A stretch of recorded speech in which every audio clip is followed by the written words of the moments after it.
আওয়ামী লীগ বাংলাদেশকে যেখানে রেখে গেছে সেখানে বাংলাদেশে এখন দুর্ভিক্ষ হওয়ার কথা ছিল, সেখানে বাংলাদেশে এখন গৃহযুদ্ধ চলবার কথা ছিল।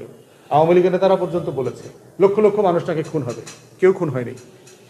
যেই লেভেলে গণ অভ্যুত্থান হয়েছে, যেই লেভেলের পরিবর্তন হয়েছে পৃথিবীতে, এবং যেই লেভেলের ঘটনাগুলো অন্য দেশে ঘটেছে, তার তুলনায় বাংলাদেশে অনেক বেশি শান্তিপূর্ণ ক্ষমতার হস্তান্তর হয়েছে। এবং এটাই হচ্ছে অন্তর্বর্তীকালীন সরকারের সবচেয়ে বড় অবদান, যে দেশকে গৃহযুদ্ধ এবং দুর্ভিক্ষ থেকে সে বাঁচিয়েছে। এবং তার এখন সবচেয়ে বড় চ্যালেঞ্জ হচ্ছে দ্রব্যমূল্য, আইনশৃঙ্খলা পরিস্থিতির সিচুয়েশনকে হ্যান্ডেল করা। এবং এটা সে করতে চেষ্টা করছে, আন্তরিকতায় ঘাটতি নাই, পেরে উঠছে না। কারণ টোটাল আইনশৃঙ্খলা বাহিনী এত বেশি পলিটিসাইজড হয়েছে, এত বেশি লোক, আওয়ামী লীগ, ছাত্রলীগ এবং আপনার গোপালগঞ্জে, তাদেরকে আপনি লক্ষ লক্ষ বাতিলও করতে পারছেন না, কাজেও লাগাতে পারছেন না। এইরকম একটা সংকটের মধ্যে অন্তর্বর্তীকালীন সরকার আছে। তারপর আমরা আশাবাদী